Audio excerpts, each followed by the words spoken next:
اللہ کے نبی صلی اللہ علیہ وسلم کا زمانہ نبوت کا جیسے ہی قریب ہوا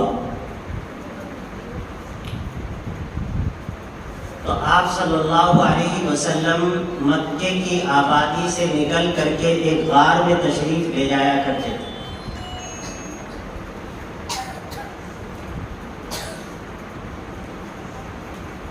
اور وہاں پر آپ کئی ہفتے قیام فرماتے تھے، کئی دن قیام فرماتے تھے۔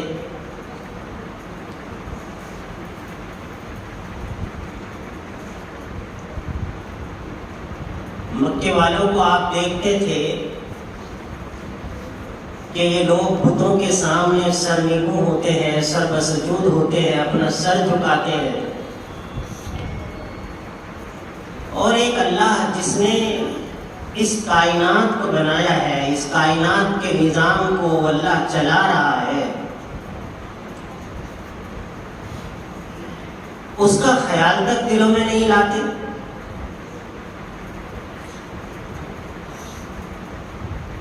طبیعت بے چین ہو جاتی تو نبی کریم صلی اللہ علیہ وسلم غار میں تشریف لے جاتے تھے، اکیلے تنہا۔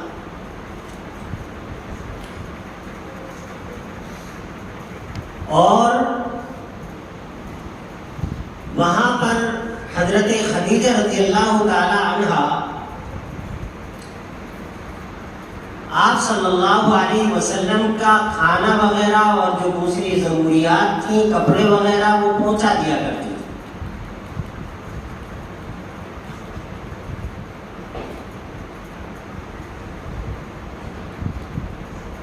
وہاں کرتے کیا تھے اللہ کے نبی صلی اللہ علیہ وسلم؟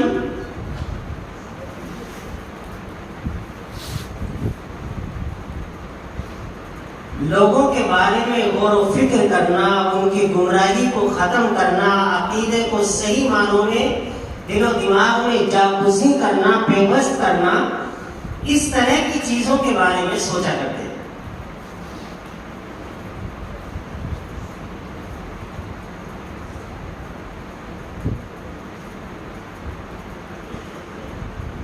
اور بخاری شریف کی روایت ہے اللہ کے نبی صلی اللہ علیہ وسلم کے تعلق سے، کان یتحنس،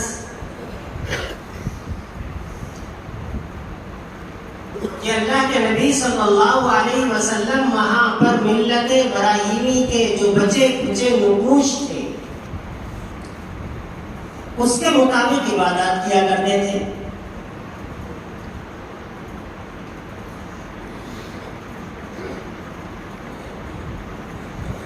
تو جب وہ زمانہ قریب آیا، جب اللہ تبارک و تعالیٰ کو آپ کو نبوت سے سرفراز کرنا تھا، تو وہ رات کا وقت تھا،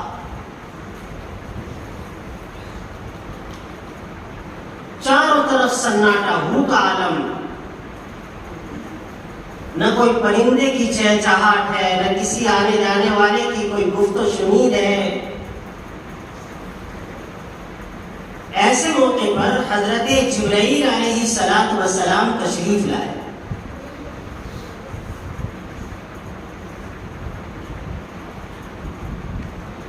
اور آ کر کے آپ نے فرمایا اقرأ،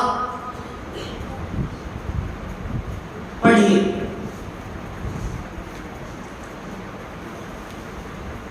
اللہ کے نبی صلی اللہ علیہ وسلم نے فرمایا ماں نے بکاری، میں تو پڑھا ہوا نہیں ہوں۔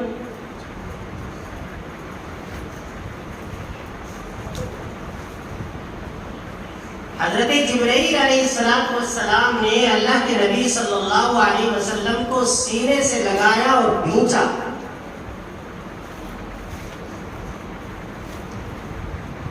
جیسے محبت میں استاد شاگرد کو، یہ شفیق والد بزرگوار اپنے اطاعت شیار بچے کو سینے سے لگاتے ہیں اور محبت میں بھینچتے ہیں۔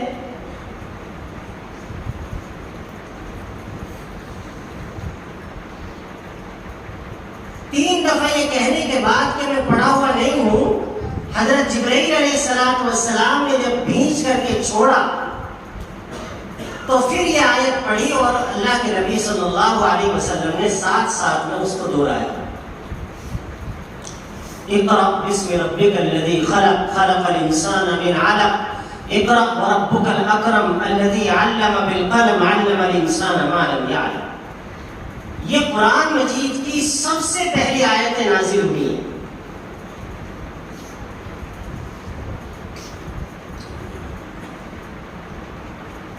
پیغام کیا ملا؟ پڑھنا شروع کیجیے۔ سوچ کس چیز کے بارے میں رہے تھے کہ لوگوں میں عقیدے کی، عبادات کی، معاملات کی جو گمراہیاں آ گئی ہیں، ان گمراہیوں کو دور کر کے اللہ تبارک و تعالیٰ کا جو جادہ مستقیمہ ہے وہ بتایا جائے۔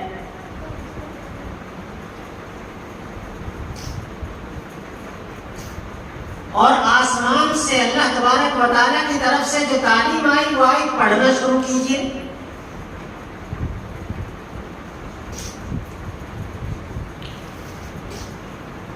اللہ کے نبی صلی اللہ علیہ وسلم سے پہلے جو حالات تھے، جو زمانہ تھا، قرآن مجید نے اس زمانے کو اشارہ کیا اور سیرت نگاروں نے، مورخین نے اس کو لکھا تو اس کا جو نام رکھا وہ رکھا زمانے جاہلیت، عہد جاہلیت، یعنی وہ زمانہ جو علم سے دوری کا زمانہ ہے، جو قلم سے دوری کا زمانہ ہے، جو علمی آگہی سے دوری کا زمانہ ہے۔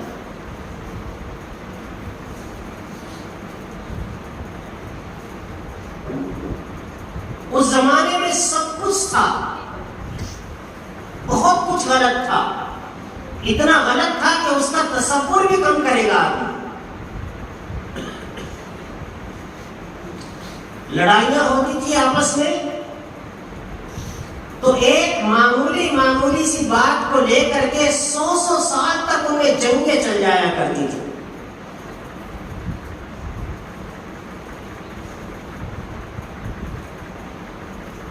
اس بات کو لے کر کے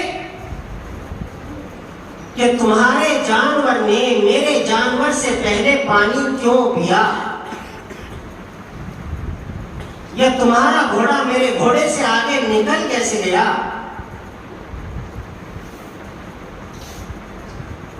جنگ شروع ہوئی اور چار نسلیں جنگوں کی نظر ہو جاتی تھی۔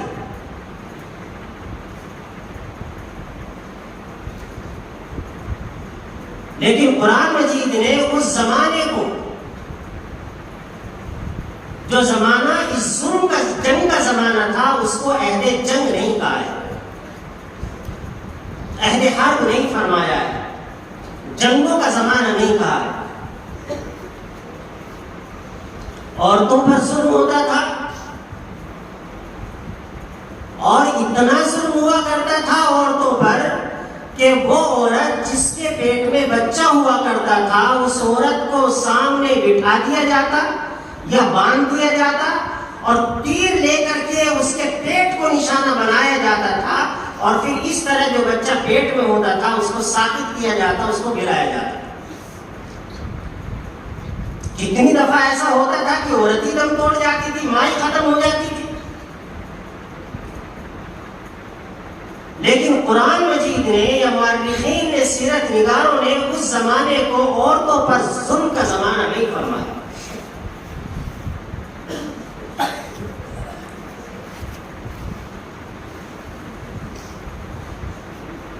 بت پرستی ہوا کرتی تھی، تو بت پرستی خود کعبے کے اندر لوگوں نے 360 بت رکھ دیے تھے وہاں پر۔ لیکن اس زمانے کو بت پرستی کا زمانہ بھی نہیں کہا جاتا، اس کو کہا جاتا ہے عہد جاہلیت۔ یعنی یہ تمام مفسدے، یہ تمام مفاسد، یہ معاشرتی برائیاں، یہ عورتوں پر ظلم کرنا، یہ جنگوں کا 100 سال تک چلانا، یہ بنیادی طور پر اس لیے اس روئے زمین پر واقع ہوا کہ وہ زمانہ علم سے دوری کا زمانہ تھا۔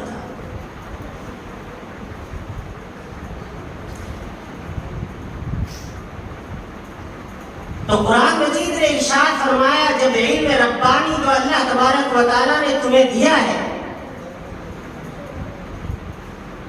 اس علم کو لوگوں کے ذہن و دماغ میں پیوست کر دو گے اور وہ بچوں میں اس کو منتقل کر دیں گے، تو یہ تمام جو عیب ہے، یہ جو معائب ہے، یہ جو مفاسد ہے، یہ جو مفسدے پیدا ہوئے ہیں یہ خود بخود ختم ہونا شروع ہو جائے.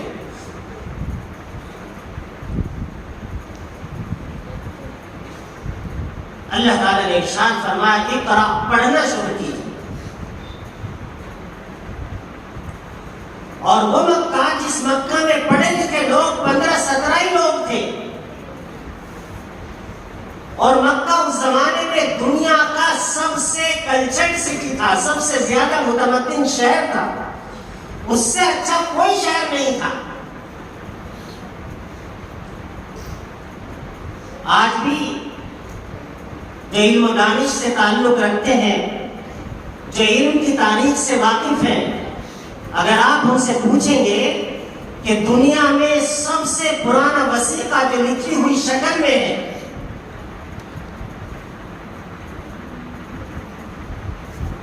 وہ کاغذ کون سا ہے، تو دنیا میں جو شام ابی طالب اللہ کے نبی صلی اللہ علیہ وسلم کے خلاف لکھا گیا تھا، اس سے پرانا کوئی کاغذ آج تک اس دنیا میں دریافت نہیں ہو سکا.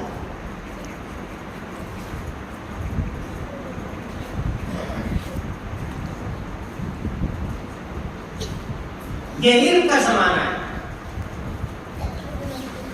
اللہ کے نبی صلی اللہ علیہ وسلم نے علم کے معاملے میں خالص مردوں کی فکر نہیں کی ہے، بلکہ بچیوں کی اور عورتوں کی بھی تعلیم کی فکر کی ہے. غزوہ بدر ہوا، غزوہ بدر سن 2 ہجری 17 رمضان شریف کو ہوا،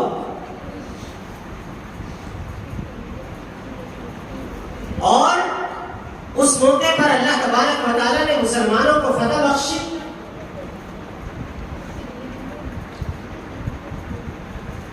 اور جو کفار تھے اللہ تعالیٰ نے ان کو شکست دی، ان کو ہزیمت سے دوچار کیا، وہ ہار گئے. تو تقریباً 70 لوگ تھے جو مسلمان نہیں تھے، وہ قید ہو گئے.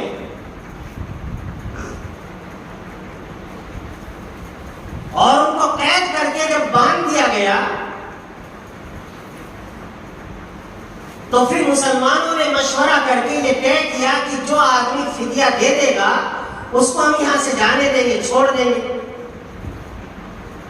لیکن اللہ کے نبی صلی اللہ علیہ وسلم نے یہ بات ارشاد فرمائی کہ ان میں سے جو پڑھے لکھے لوگ ہیں وہ ہمارے 10 بچوں کو پڑھنا لکھنا سکھا دیں گے، ہم ان کو بغیر پیسے کے اور بغیر فدیے کے چھوڑ دیں گے.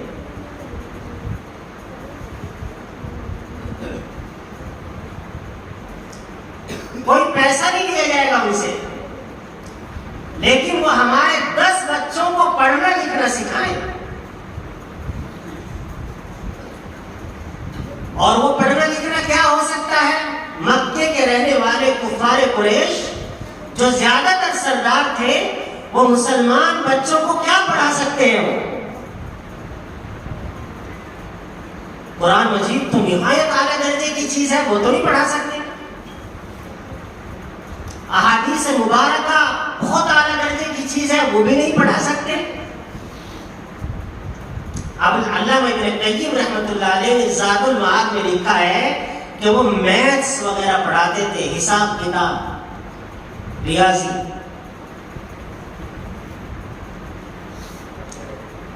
اور ایک آدمی کا جو فدیہ تھا چھوڑنے کا، وہ تقریباً آج کل 1 کروڑ کے آس پاس بیٹھتا ہے. لیکن اللہ کے نبی صلی اللہ علیہ وسلم نے پیسے نہیں لیے ان سے. مسلمانوں کو پیسے کی بہت ضرورت تھی.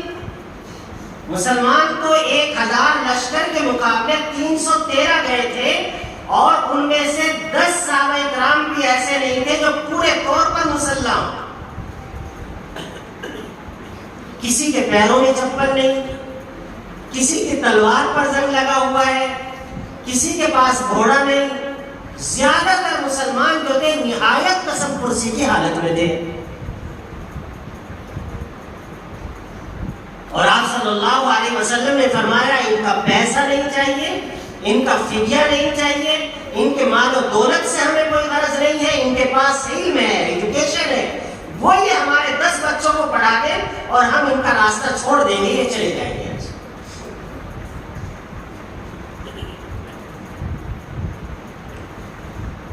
آپ صلی اللہ علیہ وسلم نے جگہ طے کی مسجد نبوی کہ یہاں پر پڑھائیں۔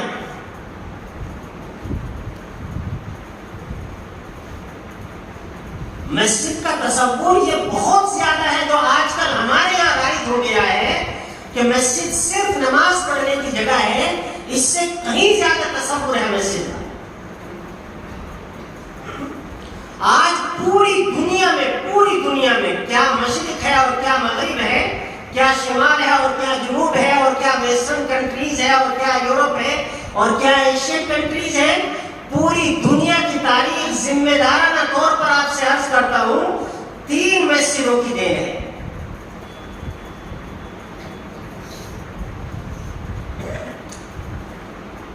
ایک جامعہ ازہر کی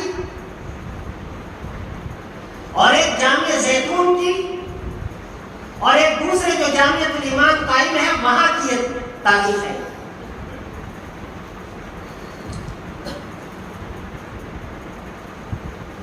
اللہ کے نبی صلی اللہ علیہ وسلم مدینہ تشریف لے گئے تو آپ نے وہاں پر جو مسجد بنوائی، مسجد نبوی، وہ چھوٹی سی جگہ میں بنی گئی تھی۔ آج کے زمانے میں جو مدینہ منورہ ہے یہ تو اس تمام جو مدینہ منورہ اللہ کے نبی صلی اللہ علیہ وسلم کے زمانے کا تھا، جس میں ازواج مطہرات بھی تھیں، جس میں صحابہ کرام رضوان اللہ تعالی علیہ مجمعین کے مکانات بھی تھے، اور بھی بہت کچھ تھا، ان تمام کا احاطہ کر لیا گیا، اس لیے وہ مسجد نبوی اتنی بڑی مسجد نبوی ہے۔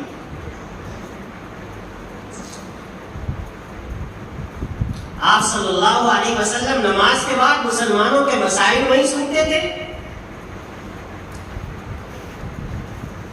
فیصلے سناتے تھے تو وہیں سناتے تھے، وہی عدالت بھی تھی، اور کئی مرتبہ مہمان آتے تھے اور مسلمان نہیں ہوتے تھے، ان کو مسجد میں قیام فرما دیتے تھے۔ سیرت کی کتابوں میں نجران کا ایک وفد آیا، نجران ایک جگہ ہے اور وہاں کے رہنے والے عیسائی تھے، وہ آئے اور آنے کے بعد انہوں نے کہا کہ اللہ کے نبی صلی اللہ علیہ وسلم ہم اسلام سیکھنے کے لیے آئے ہیں، اسلام کیا ہے؟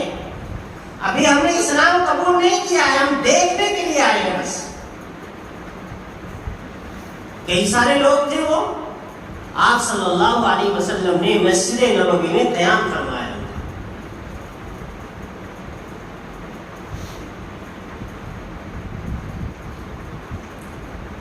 مسجد کا تصور ہر چیز سے بلندر تصور ہے اس روئے زمین میں۔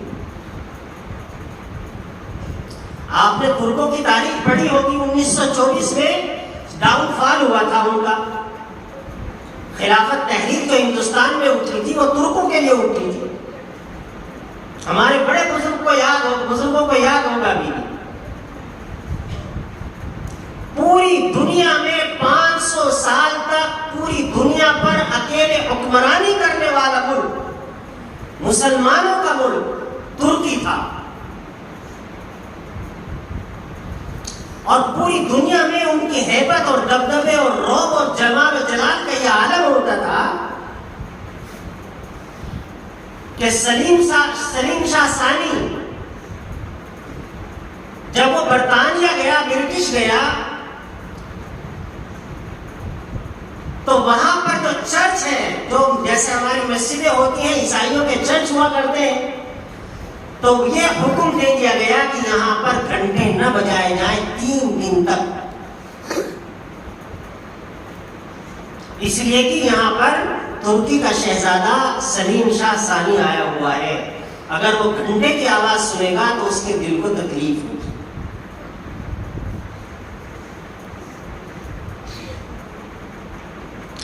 اسی سلیم شاہ کے زمانے میں جب فرانس کا بادشاہ آتا تھا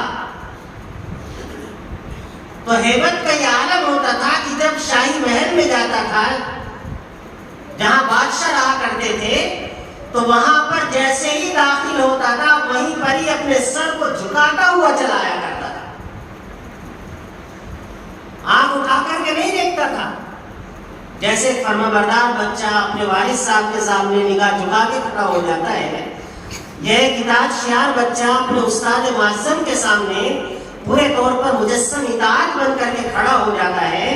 وہ فرانس کا بادشاہ جب آتا تھا تو مسلم بادشاہ کے رعب کی وجہ سے اپنے سر کو جھکاتا ہوا جو تقریباً سجدے تعظیمی کے قریب ہوتا تھا، وہ اس طرح آیا کرتا تھا. اور کئی دفعہ جب بادشاہ ان سے یہ کہتے خلیفۃ المسلمین کہ ایسے آنا ہمارے یہاں جائز نہیں ہے، گردن اس طرح نہیں جھکانی چاہیے، تو وہ کہا کرتے تھے کہ میری ہمت نہیں ہوتی، میں آتا ہوں ٹھیک ٹھاک، لیکن جیسے ہی آپ کے یہاں داخل ہوتا ہوں تو ایک عجیب سی کپکپی سی، ایک عجیب سا دبدبا میرے اندر پیدا ہو جاتا ہے، رعب پیدا ہو جاتا ہے، میں مرعوب اور مبہوت ہو جاتا ہوں اور گردن جھکائے ہوئے اس لیے چلا.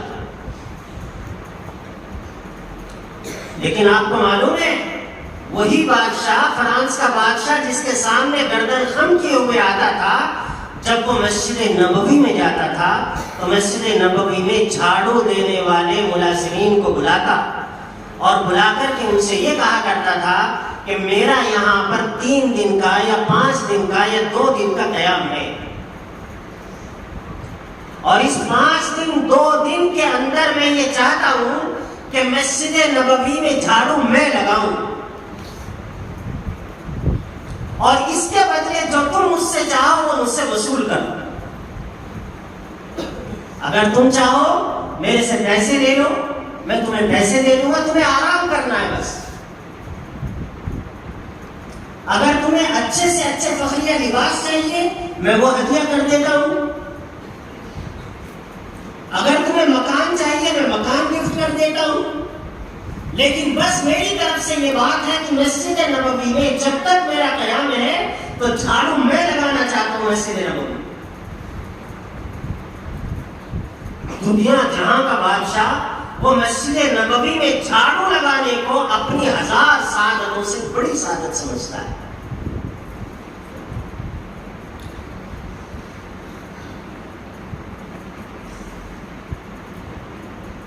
ہمارے یہاں پر کسی آدمی سے آپ جو ذرا گاؤں کے پردھان جی ہوں یا سرپنچ صاحب ہوں یا ذرا اللہ تبارک و تعالیٰ نے 2 پیسے اچھے دے دیے ہوں، یہ تصور نہیں ہو سکتا ہے کہ وہ مسجد میں آئے اور سب بھی بچھا دے، الا ماشاء اللہ جو اللہ کے بندے ہیں وہ ہر زمانے میں ہوتے ہیں.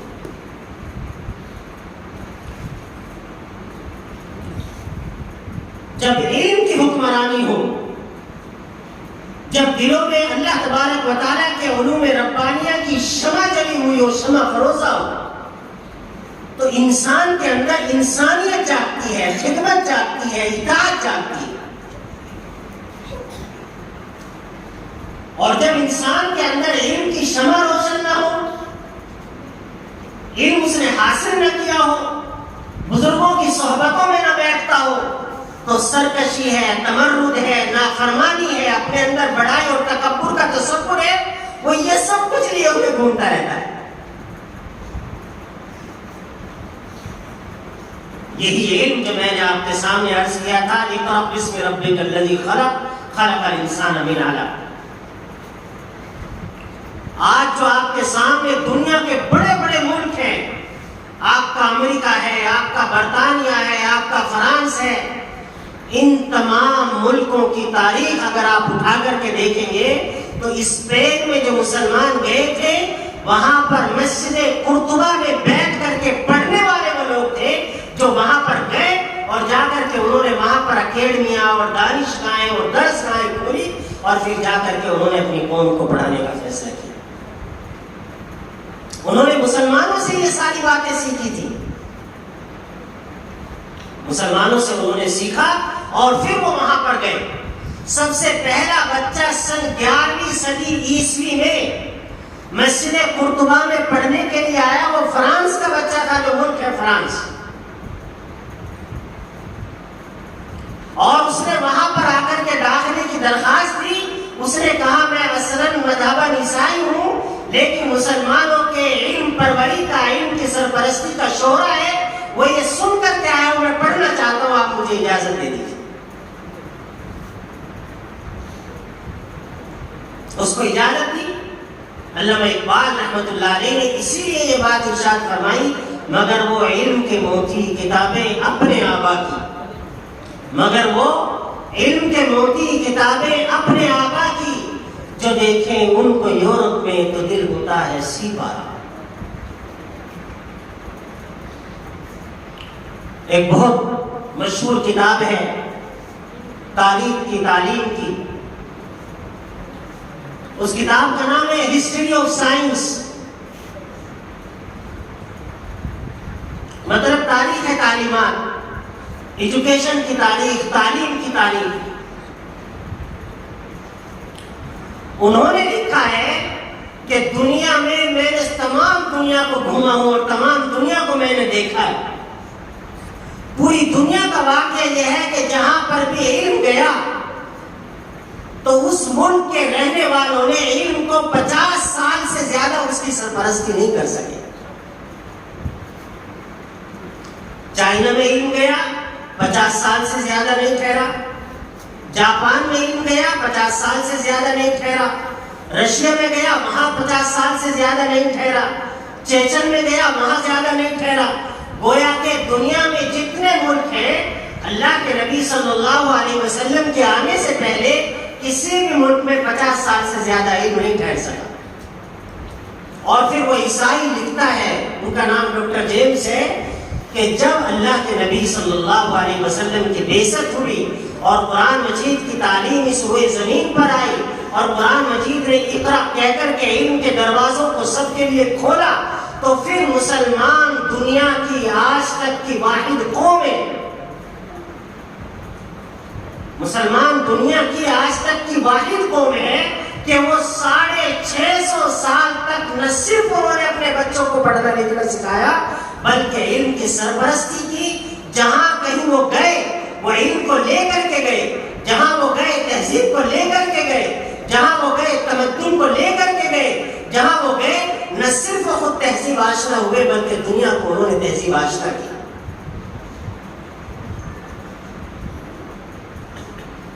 کوئی بزم ہو کوئی انجمن، یہ شعار اپنا قدیم ہے۔ کوئی بزم ہو کوئی انجمن، یہ شعار اپنا قدیم ہے۔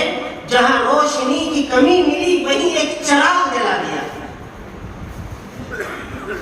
مسلمان کا کام خالص تعلیم حاصل کرنا نہیں ہے بلکہ دوسروں کے لیے تعلیم کا نظم کرنا، دوسروں کے بچوں کی تعلیم کی فکر کرنا، جس محلے میں رہتے ہیں ان تمام محلوں کی تعلیم کی فکر کرنا، یہ مسلمانوں کے لیے ایک لازمی امر ہے۔ اور صرف دینی تعلیم کی بات نہیں ہے، یہ دینی تعلیم عقیدے کی تعلیم ہے، عبادات کی تعلیم ہے، یہ تو فرض ہے۔ اسلام میں یہ تصور ہی نہیں ہے کہ ایک آدمی اپنے آپ کو مسلمان کہے اور وہ ان پڑھ بھی رہے۔ اسے جہاں علم ملتا ہو لینا چاہیے، مدرسے میں ملتا ہے مدرسے میں لے، جماعت میں جا کر کے جو علم ملتا ہے وہ جماعت میں جا کر کے علم لے، بزرگوں کی صحبتوں میں جو علم ملتا ہے وہ وہاں سے جا کر کے علم لے، لیکن بغیر علم کے اپنے سینے کو خالی رکھنا یہ ایسا ہے جیسا آدمی قبرستان میں جا کر کے ڈیرا ڈالا۔ اللہ کے نبی صلی اللہ علیہ وسلم نے فرمایا، جس مسلمان کے دل میں قرآن مجید کا تھوڑا سا بھی حصہ نہیں ہے، جس مسلمان کے دل میں قرآن مجید کی تعلیم کا تھوڑا سا حصہ بھی نہیں ہے، وہ دل ویرانہ ہے، وہ دل قبرستان ہے، وہ دل ایسا ہے جیسے بیاباد گھر پڑا رہتا ہے۔ اس بیاباد گھر میں بچھو رہنے لگتے ہیں، سانپ رہنے لگتے ہیں، اور جو دوسرے بھوسی جانور ہیں وہ وہاں پر رہنے لگتے ہیں۔ تو میں یاد کر رہا تھا کہ خالص دینی تعلیم کافی نہیں ہے بلکہ عصری تعلیم جس کو ماڈرن ایجوکیشن کہتے ہیں وہ بھی ضروری ہے۔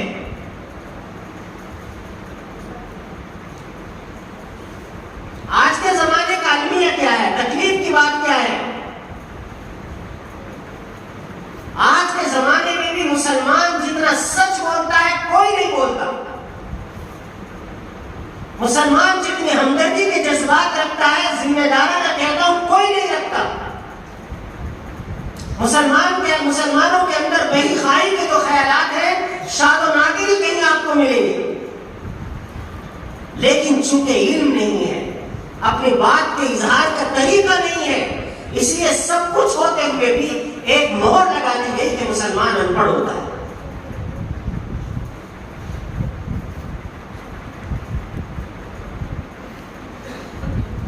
اور اسلام نے تو نہیں کہا یہ، اسلام کی تعلیم تو یہ قتل بھی نہیں ہے۔ امام غزالی رحمۃ اللہ علیہ نے لکھا ہے کہ مسلمانوں پر اپنے جو سوشل ایجوکیشن ہے، جو ہمارے سماجی علوم ہیں، ان تمام سماجی علوم کا حاصل کرنا یہ فرض کفایہ ہے، وہ تو فرض ہے۔ اسلامی علوم کا بقدر ضرورت علم حاصل کرنا وہ فرض ہے، اور سماجی علوم کا حاصل کرنا یہ فرض کفایہ ہے۔ ایک تو ہماری 5 وقت کی نماز ہے، تو 5 وقت کی نماز فرض ہے، سب کو پڑھنی ہوتی ہے، اور ایک نماز جنازے کی نماز ہے، تو نماز جنازہ فرض کفایہ کے درجے میں ہوتی ہے۔ نماز جنازہ پورے محلے کو پڑھنا ضروری نہیں ہوتا، ہر بالغ مرد کو پڑھنا ضروری نہیں ہوتا، بلکہ اگر 10 مسلمان بھی یا جن سے جماعت ہو جاتی ہے وہ بھی آ جائے اور آ کر کے نماز پڑھ لے، اور جن کا انتقال ہو گیا ان کو وہ دفنا دے تو فرض کفایہ ادا ہو گیا، سب سے ثابت ہو گیا۔ اسی طرح جو ہمارے عربی مہینے ہیں، وہ جو چاند دکھتا ہے اس چاند کا دیکھنا بھی فرض کفایہ ہے۔ اگر پوری بستی میں سے کوئی بھی نہیں دیکھے گا تو پوری بستی کے ذمہ گناہ ہوگا، تاکہ تاریخوں کا حساب لگایا جا سکے، عربی تاریخوں کا حساب۔ ایسے ہی امام غزالی رحمۃ اللہ علیہ نے احیاء العلوم میں لکھا ہے کہ جو ہمارے سماجی علوم ہیں، مثلا ڈاکٹر ہے، ہماری سماجی ضرورت ہے،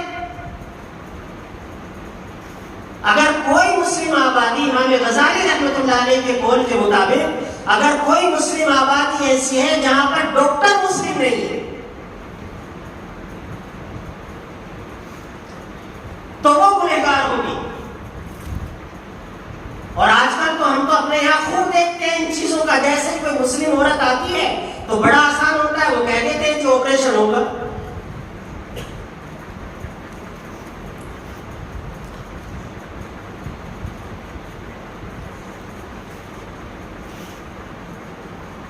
نہایت آسان ہو جاتا ہے۔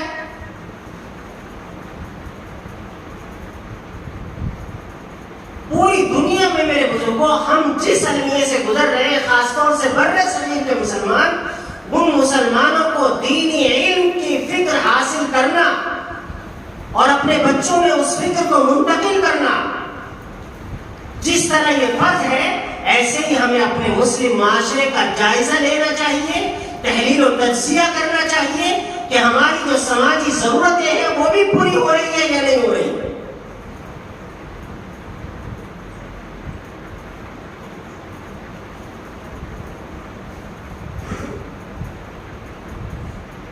کتنے دردناک واقعات میرے بزرگ آج کل ہونے لگے ہیں، اور ہم ایسی تکلیفوں سے کے مراحل سے گزر رہے ہیں، اور ہمیں اس بات کی توفیق نہیں ہوتی اکثر ہمارے مسلم معاشرے کو۔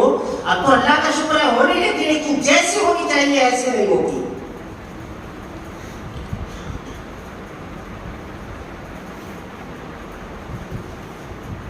اللہ کے نبی صلی اللہ علیہ وسلم نے اسی لیے ارشاد فرمایا، طلب العلم فریضۃ علی کل مسلم،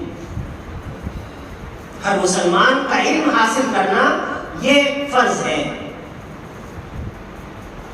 وہ علم آپ کو جہاں سے ملتا ہو اس علم کو حاصل کرنا اور اعلیٰ درجے کا حاصل کرنا۔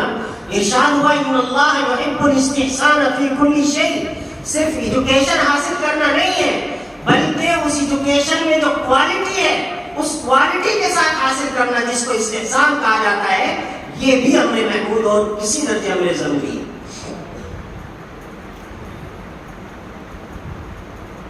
دوسرا مسئلہ ہمارا اصلاح معاشرہ کا مسئلہ ہے۔ مسلمانوں میں کتنے مسائل ذرا ذرا سی بات ہوا کرتی ہے اور ذرا ذرا سی باتوں کو لے کر کے مقدمے ہو جاتے ہیں، پولیس میں کیس فائل کر دیے جاتے ہیں۔ قرآن مجید نے تو ارشاد فرمایا فَلَا وَرَبِّكَ لَا يُؤْمِنُونَ حَتَّى يُحَكِّمُوكَ فِيمَا شَجَرَ بَيْنَهُمْ ثُمَّ لَا يَجِدُوا فِي أَنفُسِهِمْ حَرَجًا مِّمَّا قَضَيْتَ وَيُسَلِّمُوا تَسْلِيمًا۔ اللہ تعالیٰ ارشاد فرماتے ہیں تمہارے رب کی قسم، لا یؤمنون، یہ مومن نہیں ہو سکتے جو اپنی زبان سے ایمان کا دعویٰ کرتے ہیں، حتیٰ یحکموک، جب تک کہ یہ آپ کو اپنا حکم نہ بنا لے، اپنا جج نہ بنا لے، فیما شجر بینہم، ان تمام چیزوں میں جن میں اختلافات ہیں، آپس میں کچھ جھگڑے ہیں، جو مابین نزاع مسائل ہیں، جن کی وجہ سے جھگڑوں کا ایک شور اٹھ گیا ہے۔ اور کتنا آسان ہے، ترمذی شریف کی روایت ہے، اللہ کے نبی صلی اللہ علیہ وسلم نے ارشاد فرمایا کہ اگر دو مسلمانوں میں کوئی جھگڑا ہو جائے، دو خاندان میں جھگڑا ہو جائے، یا دو محلے والوں میں جھگڑا ہو جائے، اور ان میں سے ایک آدمی یا ایک خاندان یا ایک گھر والے یہ سوچ کر کے کہ ظلم تو مجھ پر ہی ہوا ہے، مظلوم میں ہوں، حق میرا مارا گیا ہے، لیکن چونکہ مسلمانوں کی آپسی لڑائی اللہ تبارک و تعالیٰ کو پسند نہیں ہے، اس لیے اگر میرے پیسے تھے میں پیسہ معاف کرتا ہوں، اگر کوئی زمین وغیرہ کا مسئلہ تھا تو تھوڑی بہت زمین لوالی میں اس سے صرف نظر کرتا ہوں، ختم کر دیتا ہوں، اور میں اللہ کے لیے اس جھگڑے کو ختم کرتا ہوں، اپنے آپ کو الگ کر لیتا ہوں۔ اللہ کے نبی صلی اللہ علیہ وسلم نے ارشاد فرمایا کہ جو آدمی ایسا کرے گا میں اس کو ضمانت دیتا ہوں جنت میں ایک مکان کی، ایک محل کی۔ جھگڑے کتنے ہوتے ہیں؟ 5,000 پر ہو گیا، 10,000 پر ہو گیا، کوئی آدمی مکان بنا رہا تھا، مکان پر اس نے 2-4 اینٹ، ہمیں ایسا لگا کہ ہماری طرف رکھ لی، اور ادھر سے بھی لٹ نکل گئے، ادھر سے بھی ڈنڈے اٹھا لیے گئے، بچے ادھر سے بھی آ گئے، جوان ادھر سے بھی آ گئے، اور ایک فضیلت کا سامان ہو گیا۔ جنت جیسا مکان دنیا میں کوئی نہیں بنا سکتا۔ آج اگر کوئی کہے، بڑے سے بڑا مالدار آدمی وہ یہ کہے کہ بھائی دیکھو چاند چک والوں میں دلی جا رہا ہوں اور میں ایک لال قلعہ دوسرا بناؤں گا، وہاں پر لال قلعہ شاہجہاں نے بنایا تھا، میں ایک دوسرا لال قلعہ ایسا ہی نہایت عالیشان فلک نما بناؤں گا، تو آپ اس کو دیکھیں گے نا کہ یہ مجنون یا پاگل آدمی ہے، اس زمانے میں لال قلعہ کون بنا دے گا؟ لیکن لال قلعہ جنت کے محل کے سامنے ایک ہیج چیز ہے۔ جنت کا جو محل ہوگا، جنت کا جو مکان ہوگا، وہ اللہ تبارک و تعالیٰ اپنے شایان شان دینے والے ہیں، جبکہ ضمانت اللہ کے نبی صلی اللہ علیہ وسلم کی زبان نبوت دے رہی ہے۔ تو اگر کوئی آدمی کسی جھگڑے کو ختم کر لے، تھوڑی دیر کے لیے لوگ سوچ لیں گے یہ ہار گیا، تھوڑی دیر کے لیے لوگ سوچ لیں گے یہ جھک گیا، تھوڑی دیر کے لیے سوچ لیں گے اس میں ہمت نہیں تھی مقابلے کی، لیکن اللہ راضی ہے، اللہ کے نبی صلی اللہ علیہ وسلم کی ضمانت مجھے مل جائے گی، اور تو انشاءاللہ العزیز دنیا میں جیسی زندگی ہے وہ گزرے گی، سو گزرے گی، آخرت میں کامیابی اور کامرانی میرے سامنے ہوگی۔ جب ہمارے یہاں اصلاح معاشرہ مکمل ہوتا ہے تو اصلاح معاشرہ دعوت اسلام کے دروازے کھول دیتا ہے۔ میں ایک واقعہ سنا کر کے اپنی بات ختم کر دوں گا۔ حضرت مالک بن دینار رحمۃ اللہ علیہ تھے۔ مالک بن دینار رحمۃ اللہ علیہ ہمارے صف اول کے بزرگوں میں سے۔ تو ایک بار ایسا ہوا، آپ کے برابر میں ایک یہودی رہا کرتا تھا، اور یہودی قرآن مجید نے بھی ارشادات فرمائے، اللہ کے نبی صلی اللہ علیہ وسلم کی سیرت مبارکہ ہمارے سامنے ہے۔ بحیثیت قوم یہودیوں سے زیادہ مسلمانوں کے خلاف سازشیں کرنے والا، زمین دوز کارروائیاں کرنے والا بحیثیت قوم کوئی دوسرا نہیں۔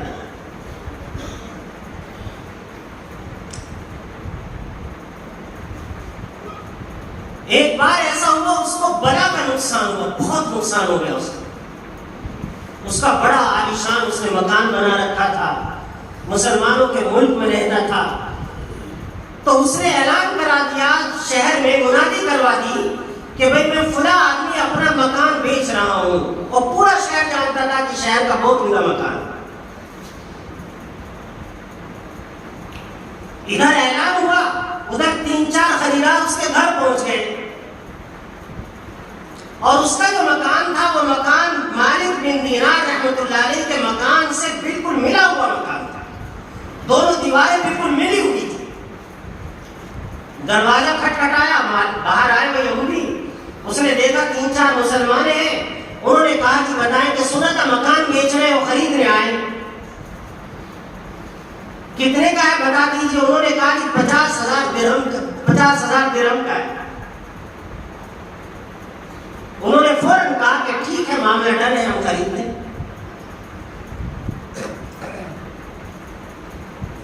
وہ یہودی کہنے لگا میری بات ابھی پوری نہیں ہوئی،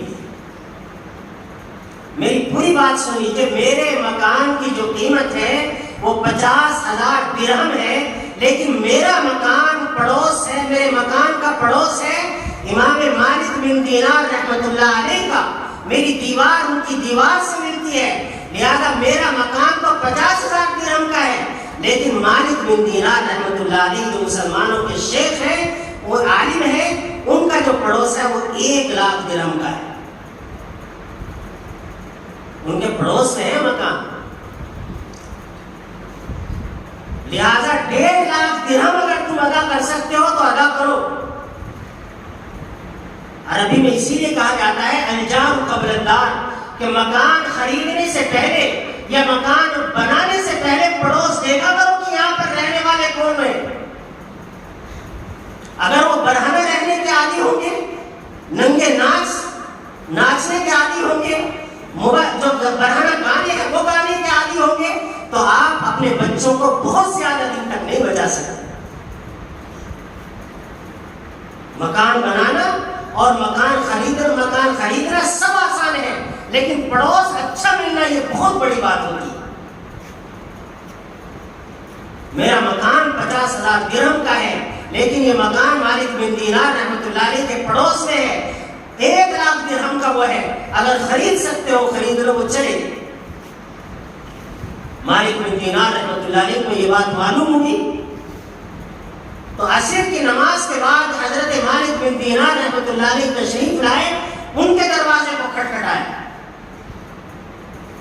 وہ گئے، دروازہ کھولا تو دیکھا مالک بن دینار رحمۃ اللہ علیہ تشریف رکھتے، اور وہ تو بادشاہ کے یہاں نہیں جایا کرتے تھے، بادشاہ بلاتا تھا تو معذرت کر لیتے تھے.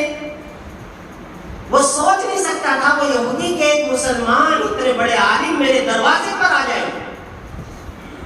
انہوں نے کہا حضرت تشریف لائے، اندر لے گئے. پوچھا حضرت کیا بات ہے؟ کہ مجھے یہ معلوم ہوا تھا تم مکان بیچ رہے ہو. کہ جی ہاں مکان بیچ رہا ہوں، مجبوری ہے، قرض بہت زیادہ ہو گیا، نقصان ہو گیا، بھرپائی کی کوئی سبیل نہیں ہے، مجبوری میں بیچ رہا ہوں.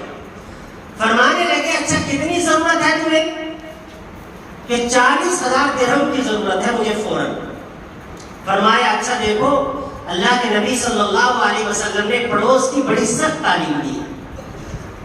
آپ صلی اللہ علیہ وسلم نے فرمایا کہ حضرت جبرائیل علیہ السلام مسلسل میرے پاس آتے رہے اور آ کر کے پڑوسی کے ساتھ اچھے سلوک کی، حسن سلوک کی تعلیم دیتے رہے، یہاں تک کہ مجھے یہ گمان ہونے لگا کہ پڑوسی کو میراث بھی دی جائے گی جیسے اپنی سگی اولاد کو میراث دی جاتی ہے.